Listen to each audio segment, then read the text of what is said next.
Hello, and good day. This is Jem Jaggy TV, aka Organic Don't Panic.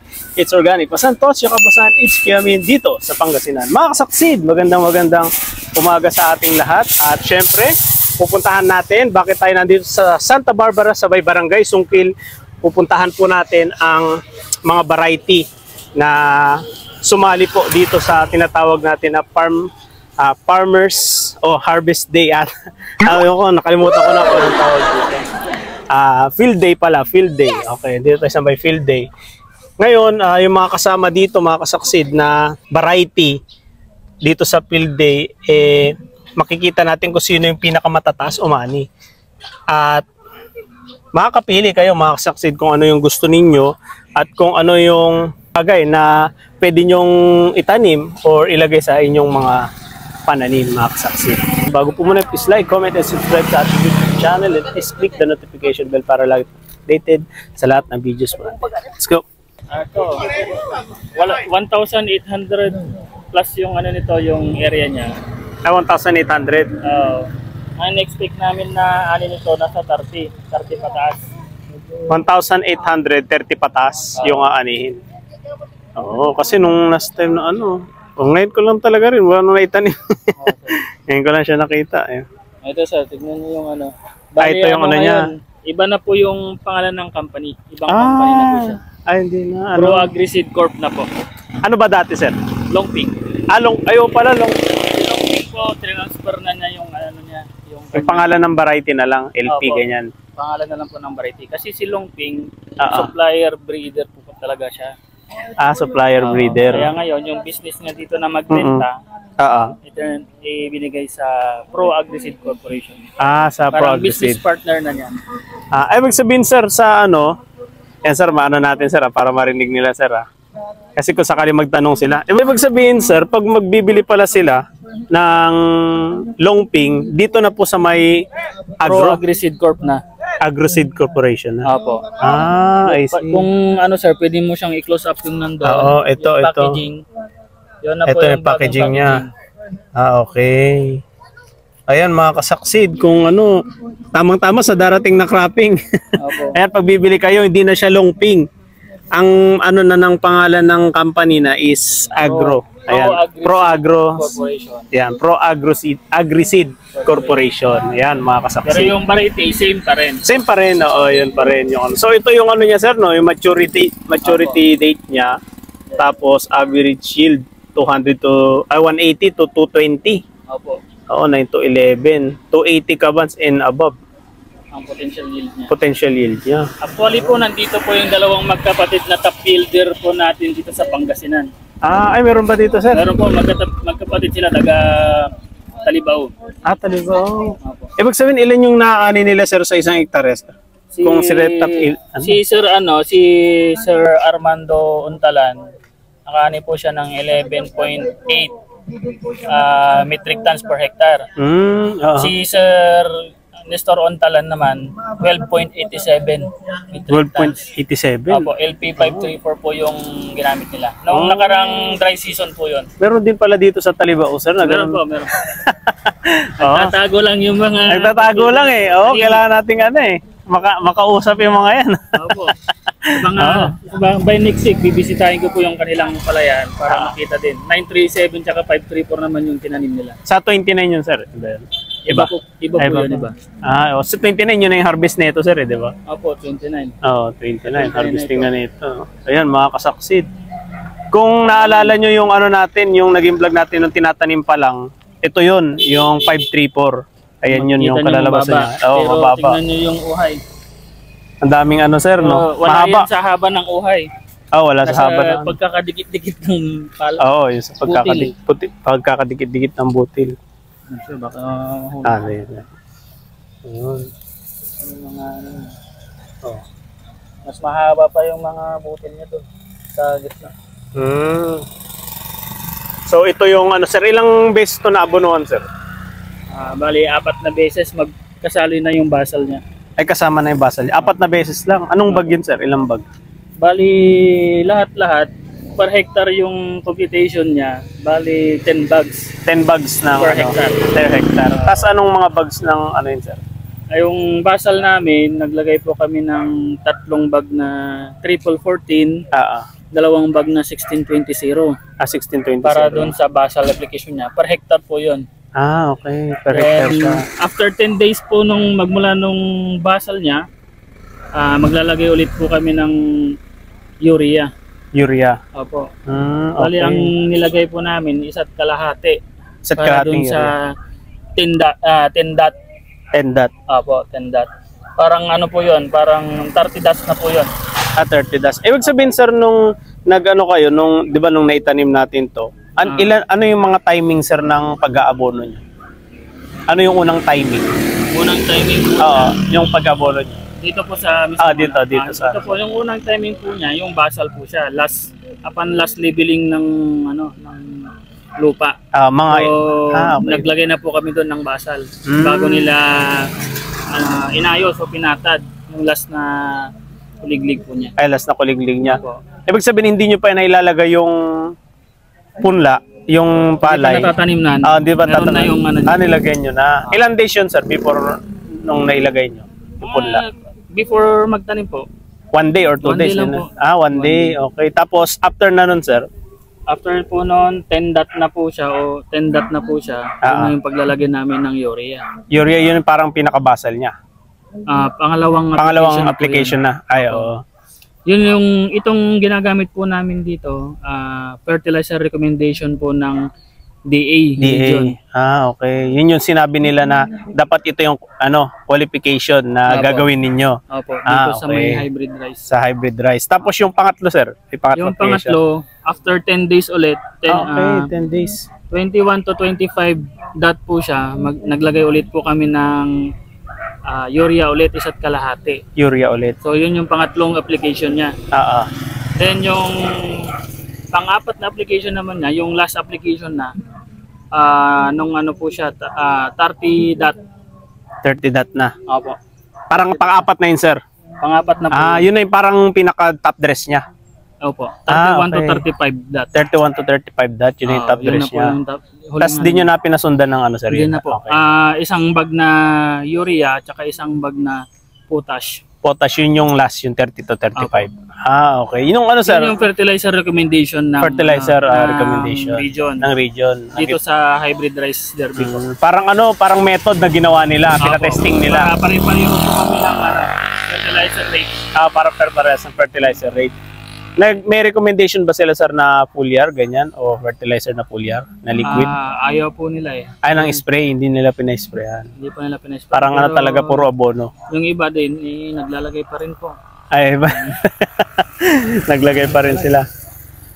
Pero siya, ang ganda po, green pa yung hindi pa masyadong dilaw. So 29, ilang days na siya sa 29 sir? Ano pa lang ngayon nga ito sir, 99 days pa lang niya. Ay, 99 days. 3 months, na pala, 3 months. Napaaga po yung mga variety po namin ngayon. Okay. 99 days pa lang, so sa 29, parang pa lang niya, 106. Paano ba malalaman sir na na yung palay, pag tinignan mo ganyan, tingin mo malaki yung aanihin niya sir? Ito sir. Una, itong ganyang binotil. Hindi po siya kahabaan, pero kung bibilangin nyo to, marami to dahil dikit-dikit po. Patong-patong. Patong-patong. Siksik po yung kanyang Diyan mo siya malaman na hindi siya hiwa-hiwalay, parang ganun sir. Yun. Tapos yung kanyang suwi, marami. Yung suwi. Kung meron po siyang average na 18 na productive tillers, mataas po yung aanihin mo dyan. Mataas yung aanihin niya. Pero tingin nyo sir dito, ng 10 tons dyan. 10 tons. Tingin nyo sir dito sir sa ilan ang sumali sir lahat na na hybrid dito sa natin, field day? 28 na varieties. Na varieties. Kumbaga varieties ng Longping, varieties din ng LP, varieties din ng iba-ibang okay, sinali nila lahat. Bali dito ang entry namin 3 variety ng LP. 534, 2097, tsaka 2096. Yung natin na i-vlog natin. Saan yung natin sir? Yung 937. Napunta natin. Punta natin, succeed 096. Deficient pa. Oo. Hindi na nakahabol.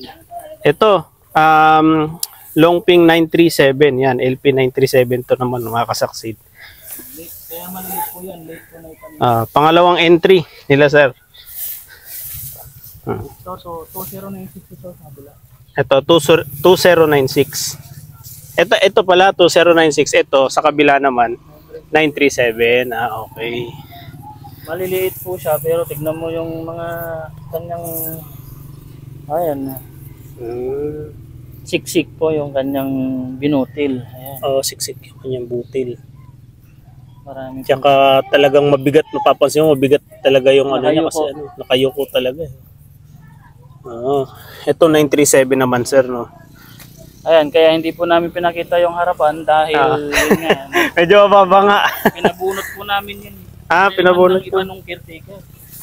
Okay. Kaya dito sa likod ang mas maganda. Ito naman, sir, yung yung pinagkaibahan naman nilang tatlo kasi ito naman 2096 naman, sir, di ba? Halos same din sila na ganun, sir. Mabutil. Oo. Pero yung ito, mas mahaba ang butil ng 2096. Okay. At saka, depende rin sa nila, sa lugar nila. Depende rin sa lugar Kasi nila. may sa ibang lugar, mas maganda si 096. Yung iba, mas maganda si 534. Depende rin sa lugar pala. lugar na Pero lahat po yan, magaganda po. Magaganda. Pero kapag naman, kaunti lang naman yung difference ng tinataas. Hindi naman nagkakano. Hindi sila nagkakano. Lalo na, sir, itong darating na tag-ulan, sir, no? Okay. Kayang-kaya, pwedeng-pwede ang ang Longping, ang LP. Pwedeng-pwede po. Mapa-wet and dry po yan. Hindi po ma-atras yan si Longping. Lalo na dito, sir, sa LP Seeds. LP Seeds. Opo, si LP Seeds. Lalo na, sir, dito sa Talibao, Santa Barbara, Kalasyaw, minsan binabaha pag malakas ang sir, di ba? Oo. Kaya yung iba, 937 at saka 534 yung tinatanim nila dyan.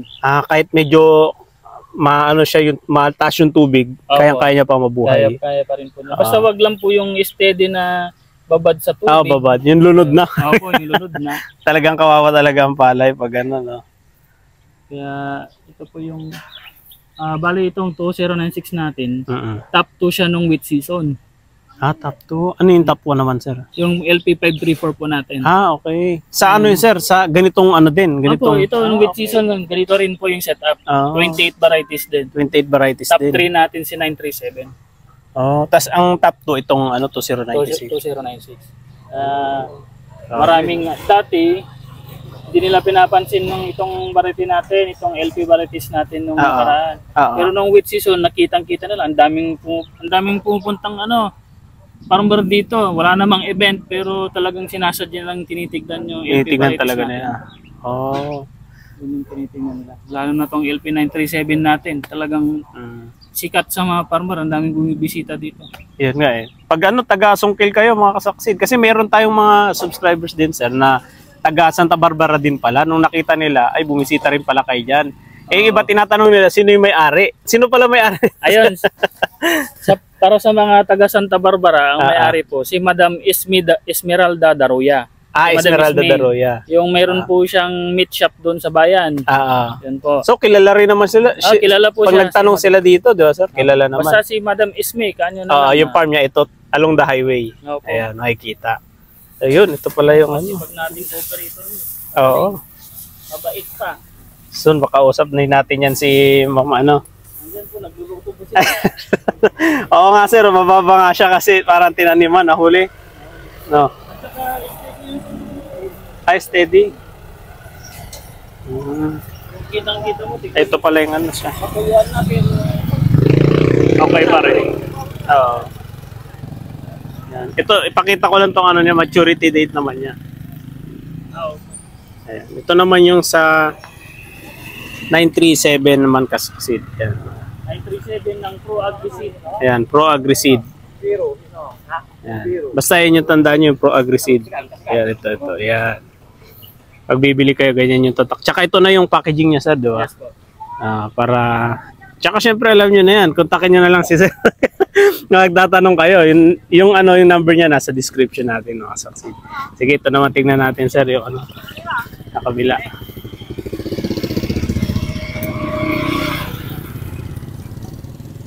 Dito magkakaalaman sir pag anihin ano. Malalaman natin yon. Ito naman yung 2096 mga kasaksi. Yan. Ito yung kanya. 90 pares sila sir na 90 ano, di ba? 99, tama ba? 99 days na ngayon. Opo. 99 days Sabay na. po pinunla. Sabay-sabay pinunla. At same din ng lahat ng abono. Pareho. Kung ano abono doon, ganun din abono dito. Okay. Ilang ano to sir? Square meter? Alin po ito? Itong area ng 2096, 2,000 square meter po. 2,000. Okay. Tapos si 937 nasa 2,400. 2.4. Oo. Tapos si 534 naman sir. Nasa 1,800 mahigit. 1.8. Mas unti yung ano dito, mas Opo. unti yung ano niya. No, kasi magkakadepende naman niya pag na-harvest na kung ilan yung naano sa isang ano sa isang yield eh. Ayun, na-geotag na nila ito nung nakarang linggo. Ah, Mag-geotag na ng LGU para sigurado na yung sukat. Mm. Para kapag inani po, talagang makukompute na yung Makukuha. per hectare niya. kasi baka may magtaka na naman posible naman mangyari naka 200. Sir, marami nag-comment noon sa Longping. Pero nakita naman nila sa record, di ba? Pinakita naman naandun, nalaman. Marami pa rin po kasing hindi naniniwala kasi Kaya naka-stick pa rin po sila sa nakagawian. Sa nakagawian nila. Ngayon po, makabagong technology na po kasi ngayon. Siyempre, iba na yung panahon ngayon. So, kailangan po natin yakapin yung bagong teknolohiya. Bagong technology. Opo. Para malaman natin kung Opo. ano ba yung mga Para bagong. hindi na tayo mapapasana all. Tayo na yung sasabihan ng sana all sir. Oo. Para hindi na tayo. Para dapat yakapin natin, tangkilikin ng bagong technology. Ang kilikin natin ng bagong technology. Sa unahin natin sa magandang kalidad ng variety na pipiliin po natin. Siyempre, kung pipili po tayo, LP varieties na po. Oo, LP varieties. Ng Pro Agri-Seed Corp po ang piliin natin. Yan, Pro Agri-Seed. So, anong masasabi nyo naman sir sa gustong bumili o gustong gumamit, magtanim ng LP sa ngayong darating na na cropping? Ano naman yung may suggestion sa kanila para ganitong kaganda ang kalabasan din ng kanilang? Ayun po, para sa mga gustong sumubok na magtanim ng mga LP varieties po natin, doon sa mga binibigay namin kahit sa mga DA, mga dinideliver namin, may mga ano po doon nakalagay na protocol. So, sundan po natin yung nandun unang-una sa pagpupunla pa lang. Dapat masunod na natin yung kanyang technology. Then, pangalawa, yung management po natin sa pag-aalaga.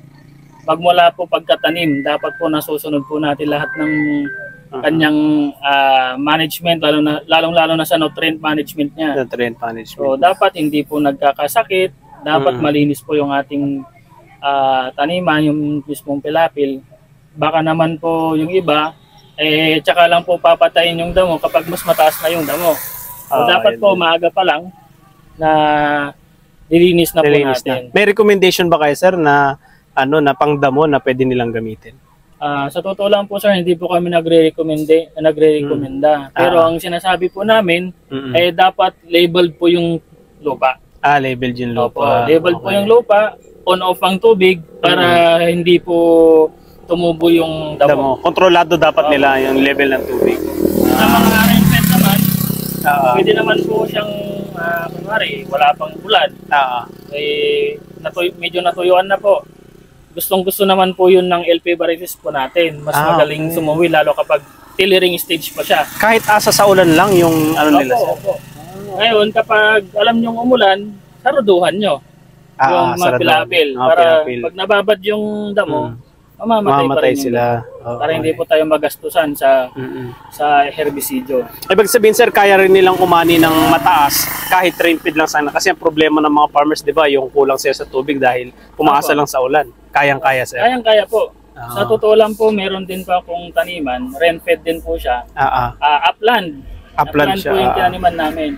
So pag walang ulan, wala talagang tubig. Para po siyang hagdan-hagdang palayan yung tinaniman namin. Parang gano'n. Parang rice terraces. Tinaniman ko LP937. Nakaani naman ako ng 8 tons per hectare doon. 8 tons per hectare. Opo, rainfed po yun. Rainfed pa yun. Opo. Yun mga kasaksid, kaya hindi rin imposible kahit na rainfed ka. Okay, nasa tamang management pa rin. Hindi kasi yung iba. Ang management ko po doon, ano pa, weekly dahil nandito ako sa area ko sa trabaho. Weekly lang ako nakaka-uwi. So weekly lang ang bisita. Yung bisita. Sa yung timing naman ng application ng mga dapat na ilagay. Although may window naman, so kaya namang ihabol.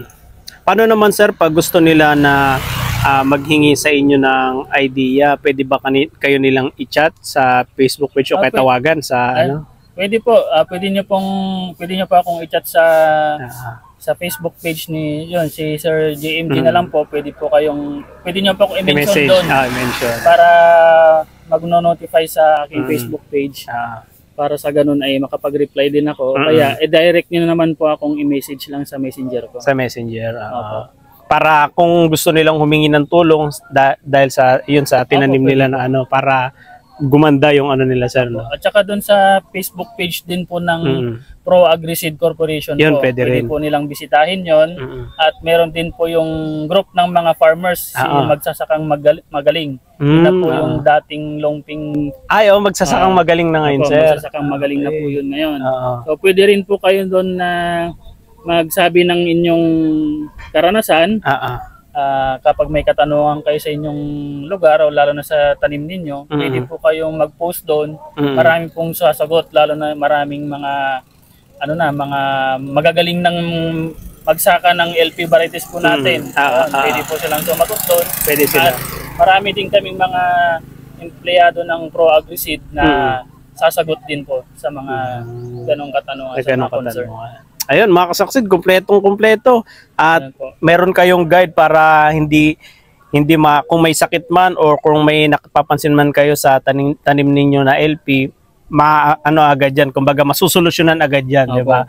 Kung hindi nyo alam kung paano yung paraan, nandito sila sir para mag-guide. So yun sir, maraming salamat. Maraming salamat. At abangan natin ito sa 29 mga kasaksid ha. Ayan, abangan natin sa 29 sa anihan. Kung ilan yung maging dito doon sa ani nito. Kung itong kung pumasok sa kanya ng yield, sir, 10 or 12 metric tons ang pwedeng anihin nito mga kasaksid. Kung kaya pa ba niyang mag number 1? Ayan, Kasi top number 1, 2, 3 nung wheat season dahil dito. Grabe no, grabe yung taas ng niya. Tsaka ilang abono lang yung nagamit na di ba? Mababa lang po. Mababa lang. Hindi pa kayo nag-pulyar niyan kasaksid ha. Hindi pa sila nag-pulyar nito. Paano pa pag nag-pulyar pa? Mas tataas, mas makakapal niya. Okay, sige sir. Thank you. Thank you po. Okay, bisita naman tayo doon sa tingnan natin yung SL naman. So ito mga kasaksid, ito naman ang SL39. SL39. Parang ngayon ko lang rin ito na ewan ko kung bago lang din sa inyo itong mga kasaksid, SL39, na matagal ng rin ni SL. Kasi ang naano ko lang na SL is 68, 19, tsaka 20. Tsaka SL8. Yan, ganun. So ito na po itsura ng palay niya ngayon. Yan. Kita mo, dikit-dikit yung niya. At syempre, nagpapaalam tayo doon, punta tayo sa kanilang booth para tanongin natin yung mga naman ng SL. So ito, variety SL39. Ayan. Tingnan nyo mga kasaksid. Ayan. Ito yung uhay niya.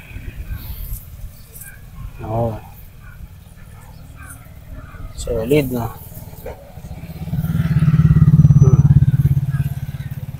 Yan naman yung kanya. Yan naman yung itsura niya. Ay doon sa ibang nila ng SL. Check natin mga kasaksid. Ayan, para makapili kayo kung ano yung gusto nyo.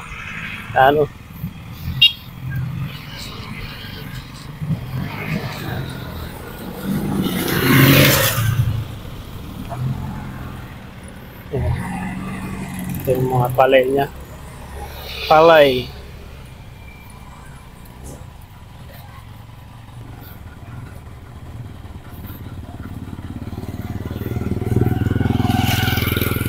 Natin sila. So, siguro yung variety namin lang magsasalita na Di ba? Nakikita natin? Ayos. So, pwede natin italim yan si SL39 ng wet season at saka dry season. Kasi po, matibay po yung puno niya, matataba. Opo. Mahaba ang kanyang uhay. So, ang maturity dito to, 113 days.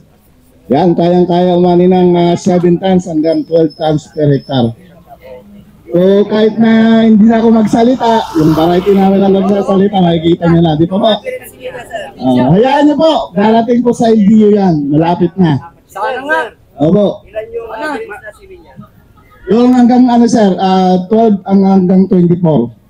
Kaya yan. Yung suwi niya, yung bilang ng butil sir, umaabot ng 380. Pero nagbilang kami na actual, kaya-kaya na 500 yan. Ganda ni, mahaba. Opo. Mahaba. Isang ano sir, pwede. Oo. Gani, ikaw, nakita. Nakato, pinagalagay sa gano'n. Gani, yung palasang ka. Ato, tinagalan. Baka ito tinagalan siguro tatay na nipon tatero kay.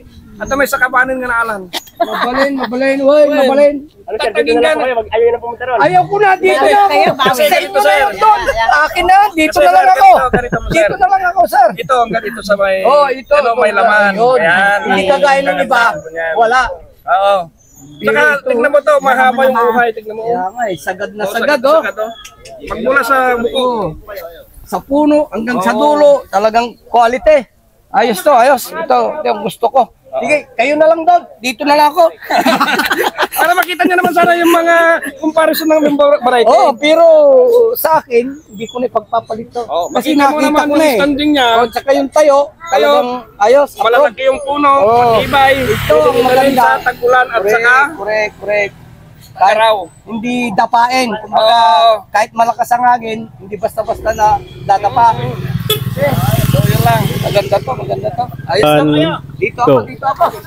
So yun, magandang umaga po sa inyo sir. Sir, unang-una po sa lahat, ano pong pangalan po nila? Ako po si Tony Carbonil at ako po yung kinatawan ng SL Agritech Corporation. SL Agritech Corporation. So sir, dito po sa tanim po na SL39, bago pa lang po siya dito sir sa SL po, di ba? Opo, yan po yung bagong variety natin. Okay. SL39, mayroon na po sa market yan.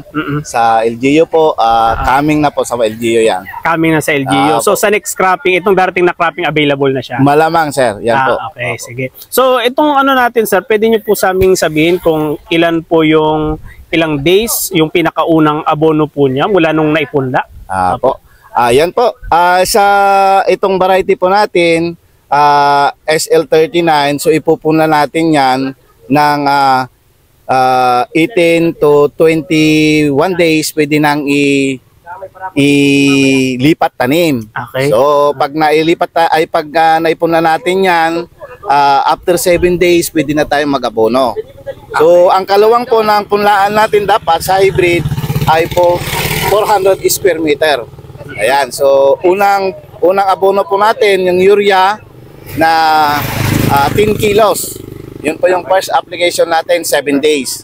So after 7 days, sa 14 days nga, mag-aabono tayo ulit ng urea na 10 kilos. 10 kilos. So may 20 kilos siya sa ating punlaan. Okay. Then after 18 days o kaya 21 days, pwede na nating ilipat tanim. So pag nailipat tanim natin yan, based sa isang hektarya, pwede tayong magbasal ng 0 to 5 days. First application natin sa fertilizer, pwede tayong maglagay ng 3 bag na urea at saka 2 bag na 16-20. Sa isang hektarya, 0 to 5 days yun po yung basal.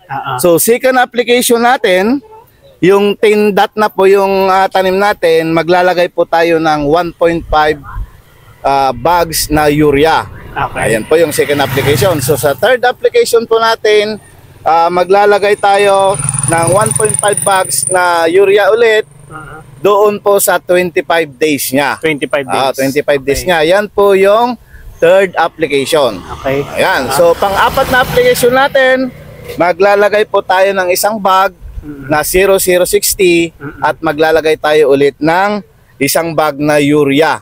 Doon po sa 1 hektarya po yun, Sa based sa 1 hektarya. hektarya. Okay, So yun po yung general recommendation po namin. Okay. So yun po yung mga timing sir na Opo.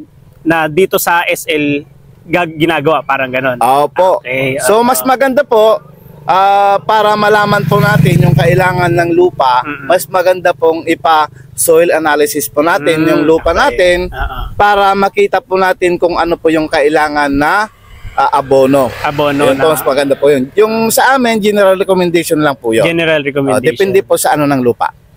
Okay. So yun, ano yung mga available na variety sir na pwede nilang mabili sa Sa market. Sa Ito market. po.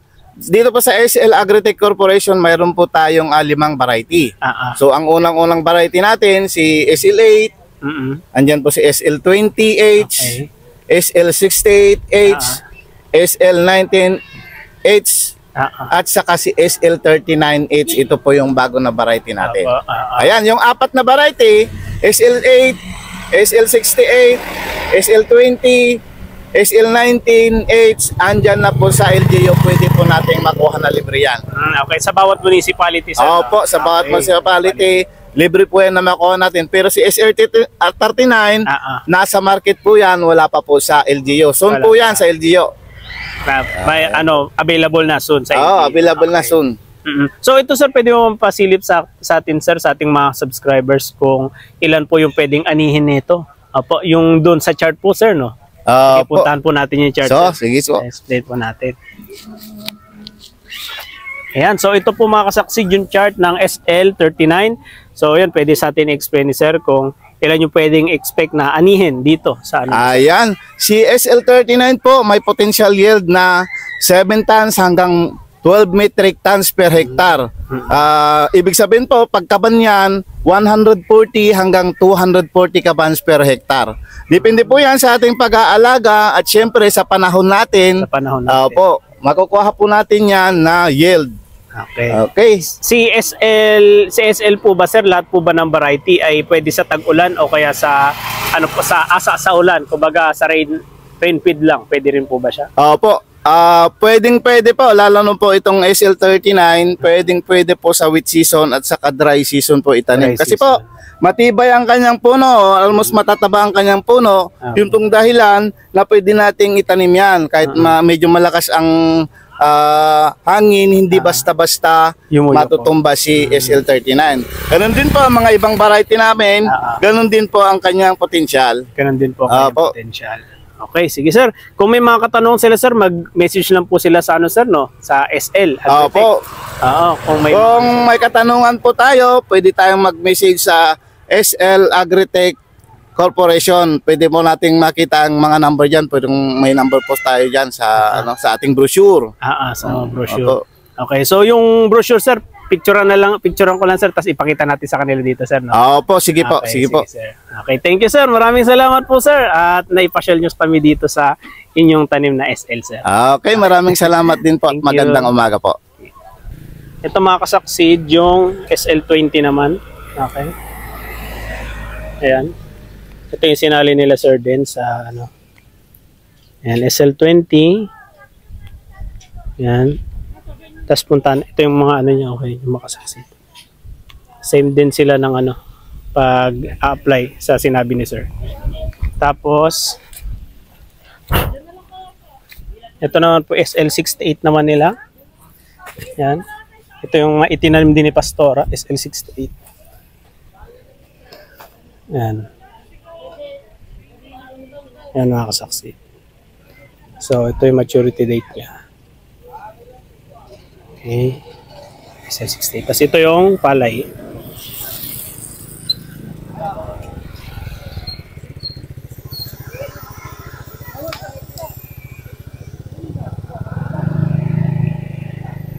Ito naman SL8.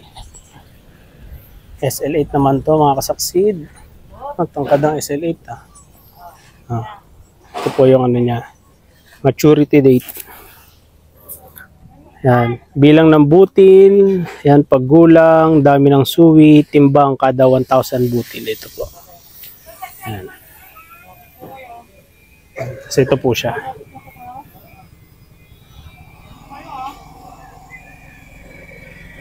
Yan. Yun naman po yung kanya mga kasaksi.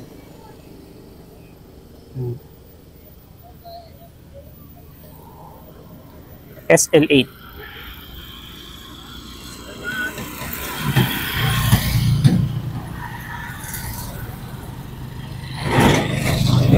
Ito naman mga kasaksid. Ayan. Isang variety din na bioseed naman ito. So ito naman yung ano niya. Yung palay niya. Ayan. Bioseed. Variety 650. BioRice pala. Ayan. BioRice. Pero yung company siguro Bioseed. Ayan. Search nyo lang yan. Bioseed. Ayan. Ito yung ano niya. Ayan. Tapos hindi natin ako sa makikita yung ano eh. Maturity date niya. Ayan. So, yan. BioRice naman ito, 650. Okay. So, tignan naman natin yung ibang mga kasaksid. Yan.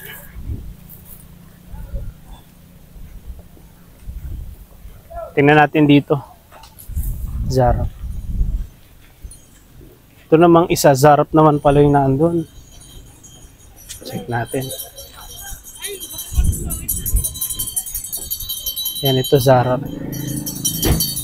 Zarap naman. Okay. Sayang mga kasaksid, hindi natin ito maanohan, may interview, wala yung ano, wala yung tao. Ano pinakita naman. Tingin tayo sa ibang mga tanim naman doon mga kasaksid. Ayusin naman natin yan.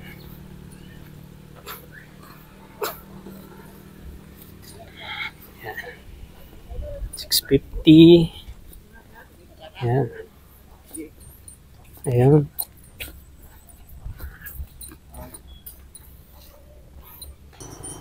So yun mga kasaksid, nandito naman po tayo sa isang ibang variety naman po, ibang company naman po ng hybrid.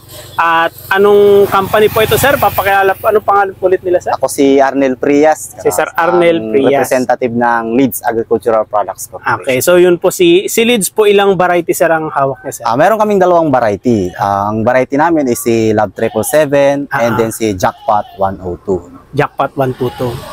102 po. Ay, 102. Yes. Bali, dalawa sir. Dalawa. Okay.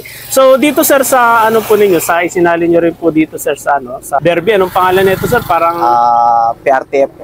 parang dito sa lahat ng mga variety. Yes po. Competition. Okay, competition.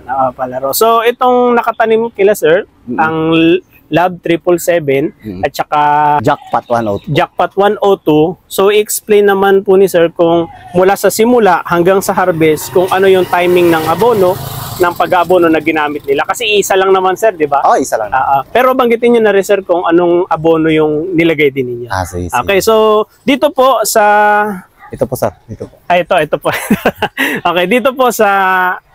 Ayan, sa Lab 777. Ayan, ito po yung, mamaya titignan natin yan. Or sige, doon na lang tayo sir, para makita natin. Para pakita natin sa kanila yung ganda ng palay nyo din sir. Okay. Yan. So, yan. So, ito po mga kasaksid. Ito po yung itsura po ng kanilang palay. Ayan, mapapansin po ninyo.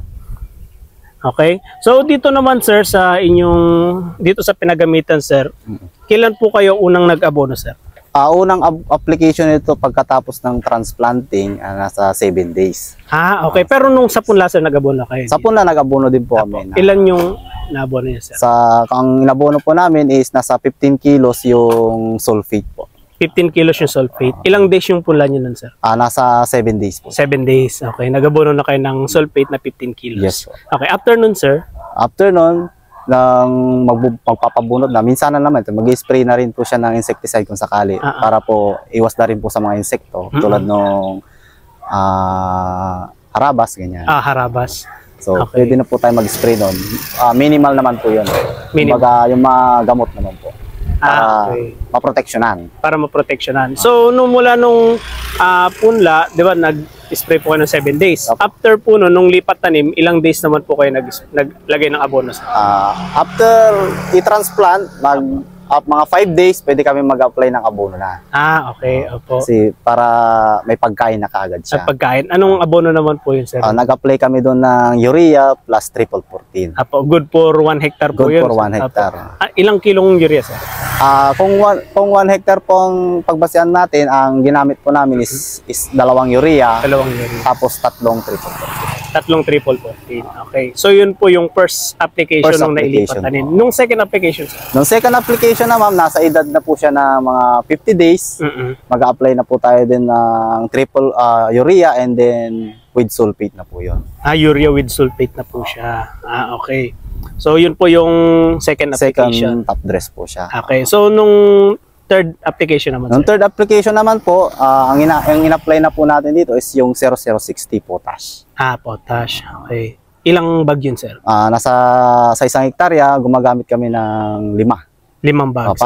Kasi kailangan talaga yun eh. Pero kung gusto magtipid ng farmers, nasa 3 lang po yun. Nasa 3 lang. So 3 application, meron pa po ba, sir, after nun? Wala na po. Wala na. So 3 full year na po yung mga ginagamit namin. Ginagamit ninyo. Insecticide para Pero dito, sir, ano siya, ang nilagay nyo lang po sa kanya, ano lang po yung nilagay nyo sa kanya?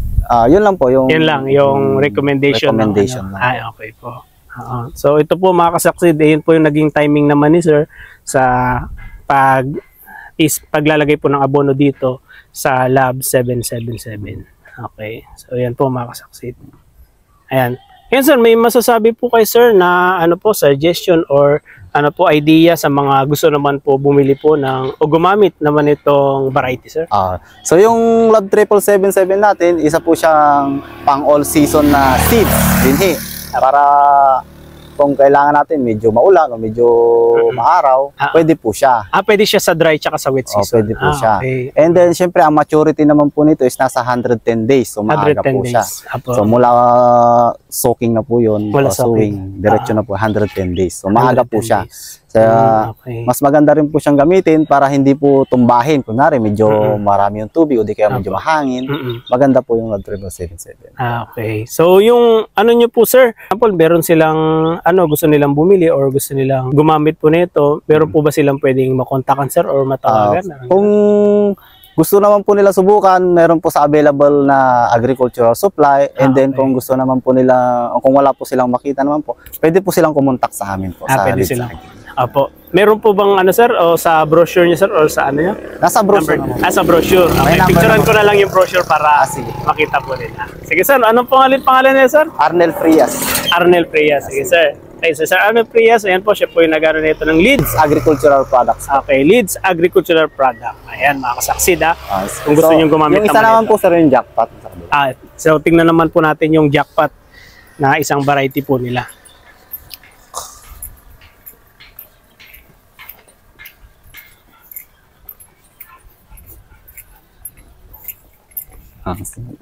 Ito naman po, sir, yung jackpot. Okay. So ito naman po yung jackpot, mga kasaksid. Yan.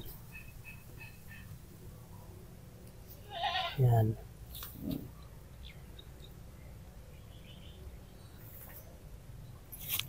Yan. So itong jackpot naman, sir, same din po, sir, ng process, no? Same din po ng process pag-apply ng abono. Kasi may protocol naman po silang binigay.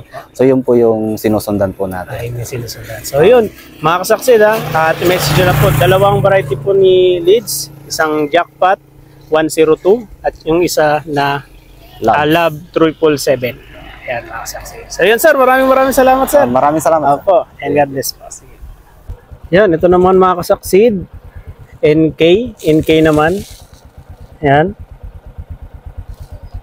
Ito naman yung variety na isa rin sa nakilahok. So, check natin yung palay kung gaano kataas. Natin.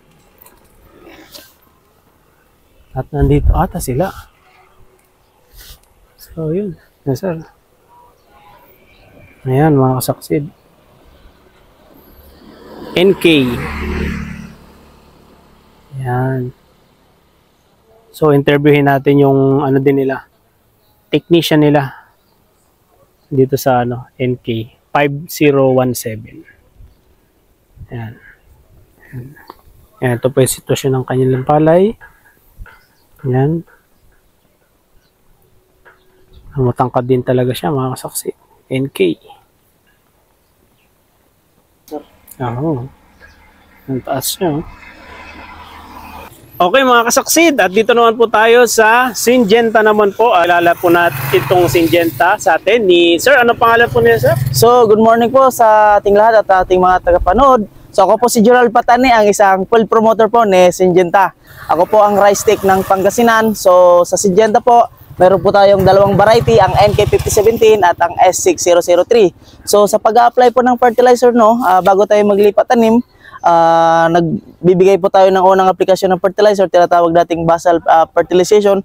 So sa isang hektarya po is nag-apply po tayo ng 3 bags ng triple 14 and then kasama po noon ang 2 bag po ng 1620 sa isang hektarya at 4 na bag po na urea po sa isang hektarya ang ina-apply po natin na fertilizer po, no? Okay. At isang bag naman po or 50 kg ng 0060, no?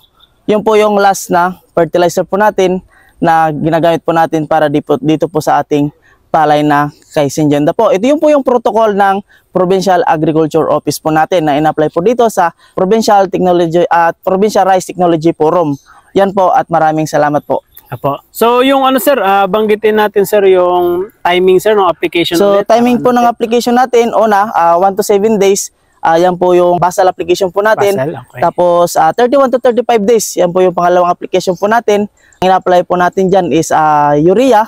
Okay. And then sa 46 to 50 days is yung ina-apply po natin. Sir. Third application Okay. po natin is as urea ulit. At ang sa ano naman po, sa pangapat na application po is 0016 na may kasama pong urea. Urea. Opo. Mga ilang kilo naman yun, sir? Tag 1 bag po. Tagwa 1 bag. Opo. Okay. So bali parang 4 sir na application. 4 na application okay, po. bukod pa doon yung sa sa punla sir. Ilang kilo yung nailagay niyo sa punla sir? Ang nailagay po namin sa punla sir is umabot lang po ng 3 kilos. 3 kilos. Opo. Okay. Anong variety, anong abono ulit yun sir sa punla? Triple 14 po. Triple 14. Tapos urea. Pinag-mix. 1/2, 1/2. Yes po. Okay. Sige. So yun sir, maraming salamat po. Dito naman sir, kung mayroon naman po silang na gusto rin nila bumili nito pong ni Syngenta, product po ni Syngenta. Kanino po sila pwedeng sir? Sa akin po, pwede po kayo. So, ang number ko po is 09164-529-797. So, pwede nyo po akong kontakin o pwede po kayong tawagan ako pang mag-inquire po kayo ng mga varieties ni Syngenta na pwede nyo pong gamitin sa inyong area. Okay po. 09164 09164-529-797.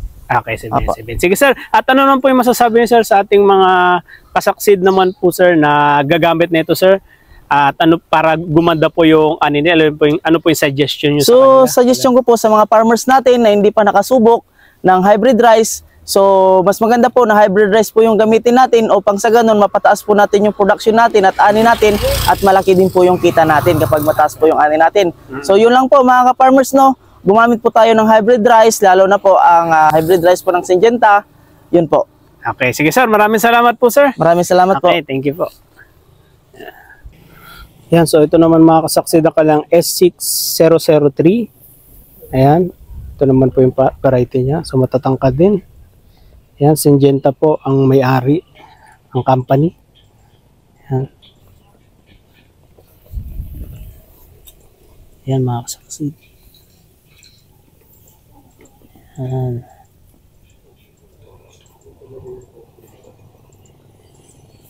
So ayan. So dalawa pong variety, NK5017 and S6003. Okay, so mag-message lang po kayo sa kanilang sa number ni sir. Ayan, pwede niyo po kayong i-cater kung may mga katanungan kayo at kung saan po siya available. Okay, let's go na tayo sa susunod na video. So, yun mga kasaksid, ang susunod naman natin na papakita, ito naman yung US88. Ayan, US88 na, ayan, nandyan po si Chef Boy Logro. Ayan, long grain. Ito yung variety naman nila, US88. At ang may-ari is Seedworks. Seedworks pala. Okay. Ayan, sa mga may page na Seedworks, ayan, ito po yung ayan, mga variety ng hawak nila. Okay. Ayan.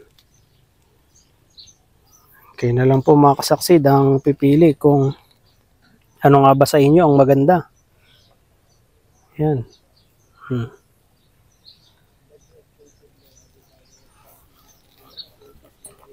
Tapos ito ang TH.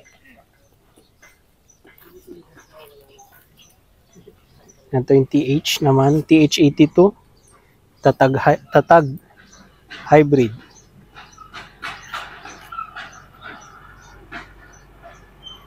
Yan. Okay, tapos meron pa silang alas. Tingnan natin yung alas nila.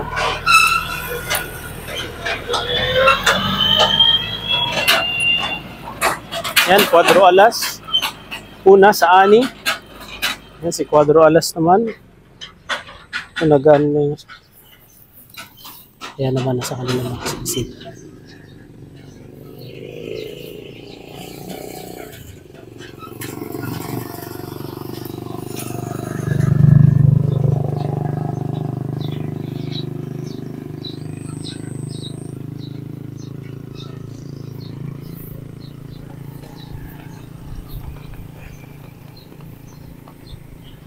Yan.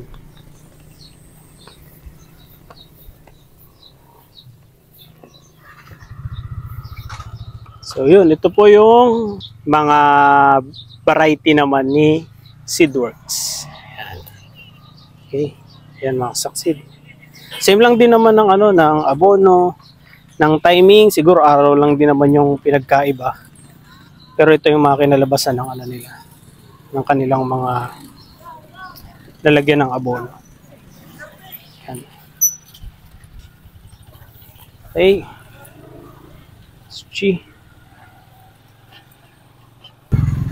So yun mga kasaksid, at nalibot na natin yung iba, sayang hindi natin nalibot pa yung iba at ang dami pa po mga kasaksid. Pero balik tayo sa 29 para sa harvesting at malalaman natin kung sino ang manalo dito sa derby na ito mga kasaksid, no?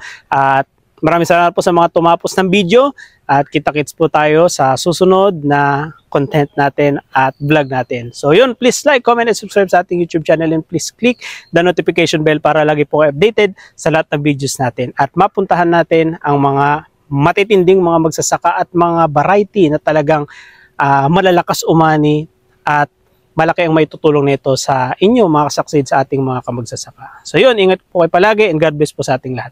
Let's go!